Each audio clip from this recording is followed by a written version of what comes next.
Welcome to ABN business news.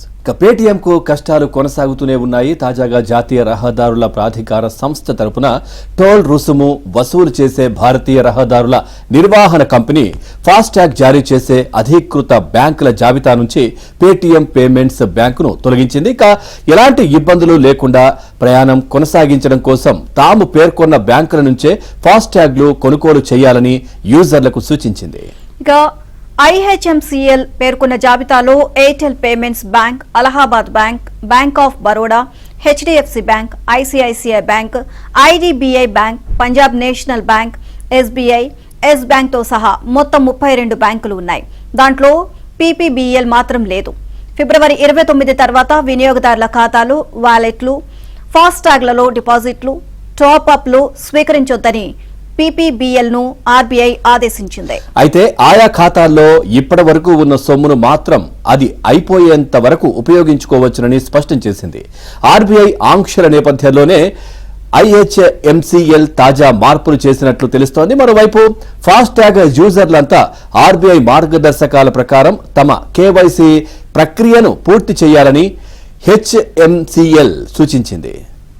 ఇక ఆటుపోట్లు ఉన్న టెక్నాలజీ పరిశ్రమ దూసుకుపోతోంది. ప్రస్తుత ఆర్థిక సంవత్సరం ఈ పరిశ్రమ ఆదాయం $25,400 కోట్ల చేరుకుంటుంది అని టెక్ పరిశ్రమకు ప్రాతినిధ్యం వహించే నాస్కామ్ అంచనా వేస్తుంది. 2022-23 ఆర్థిక సంవత్సరంతో పోలిస్తే ఇది 3.8% ఎక్కువ. గతేడాది ప్రపంచవ్యాప్తంగా కంపెనీలు టెక్నాలజీపై చేసే ఖర్చులు 50% తగ్గించుకున్నాయి. దీంతో భారత ఐటీ కంపెనీలకు వచ్చే కాంట్రాక్టులు 6% పడిపోయాయి. ఇలాంటి ప్రతికూల పరిస్థితులు ఉన్న దేశీయ టెక్ పరిశ్రమ ఆదాయం 3.8% వృద్ధి రేటుతో 21.08 లక్షల కోట్లకు చేరడం విశేషం. ఇక హార్డ్వేర్ రంగాన్ని మినహాయించిన ప్రస్తుత ఆర్థిక సంవత్సరం టెక్ పరిశ్రమ ఆదాయం $19,900 కోట్ల చేరనుంది. అంతకుముందు ఆర్థిక సంవత్సరంతో పోలిస్తే ఇది 3.3% ఎక్కువ. ఈ ఆర్థిక సంవత్సరం దేశీయ కంపెనీల నుంచి లభించే ఆదాయమే 5.9% పెరిగి $5,440 కోట్ల చేరుతుందని నాస్కామ్ అంచనా. ఎగుమతుల వృద్ధి రేటు కొద్దిగా తగ్గినా దేశీయ మార్కెట్ ఆదాయం చెప్పుకోదగ్గ స్థాయిలో పెరగడం ఇందుకు ప్రధాన కారణం. దేశీయ మార్కెట్ ఆదాయం గతంలో ఎన్నడూ ఇంత వేగంగా పెరగలేదని భావిస్తున్నా అని నాస్కామ్ ప్రెసిడెంట్ దేబ్జానీ ఘోష్ అన్నారు. ఇక రాజకీయ సుస్థిరత, నిపుణులైన ఉద్యోగులు లభించడం, ప్రభుత్వం అనుసరిస్తున్న సులభతర వాణిజ్య విధానము ఇందుకు దోహదం చేయనుంది. ఇంజనీరింగ్ కాలేజీల నుంచి ఏటా బయటికి వచ్చే గ్రాడ్యుయేట్లలో ఎక్కువ మంది ఏదో ఒక టెక్ కంపెనీలో ప్లేస్మెంట్ కోసం ఆరాటపడతారు. అమెరికా, ఐరోపా దేశాల ఆర్థిక కష్టాలతో ఈ సంవత్సరం భారత టెక్ కంపెనీలకు వచ్చే ప్రాజెక్టులు తగ్గాయి. దీంతో కంపెనీలు ప్లేస్మెంట్లు తగ్గించాయి. కొన్ని కంపెనీలు అయితే ఈ సంవత్సరం ప్లేస్మెంట్ల కోసం ఇంజనీరింగ్ కాలేజీలకు వెళ్లడమే మానేశాయి. ఉన్న ఉద్యోగులకి కొత్త టెక్నాలజీలో శిక్షణ ఇచ్చి నెట్టుకొస్తున్నాయి.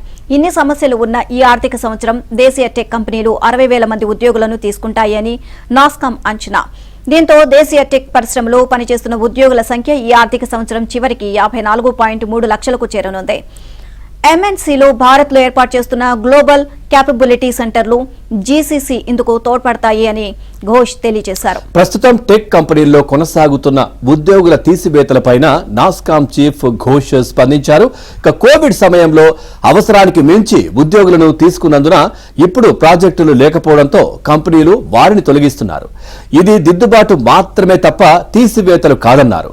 పరిశ్రమ అభివృద్ధికి ఇలాంటి దిద్దుబాట్లు తప్పవన్నారు. ప్రస్తుతం టెక్ రంగంలో AI, cloud computing, data analysis, cyber security విభాగాల్లో మాత్రమే పెద్ద సంఖ్యలో ఉద్యోగాలు ఉన్నట్లు ఆమె చెప్పారు. ఇక కంపెనీలు కొత్తగా ఉద్యోగులను తీసుకునే బదులు ఉన్న ఉద్యోగులకే ఈ డొమైన్స్ లో శిక్షణ ఇచ్చి ఉపయోగించుకుంటున్నట్లు తెలిపారు. ఇక ప్రపంచ వ్యాప్తంగా ఇప్పటికే కంపెనీలు 6.5 లక్షల మంది ఉద్యోగులకు AI లో శిక్షణ ఇచ్చి ఉపయోగించుకుంటున్నట్లు చెప్పారు.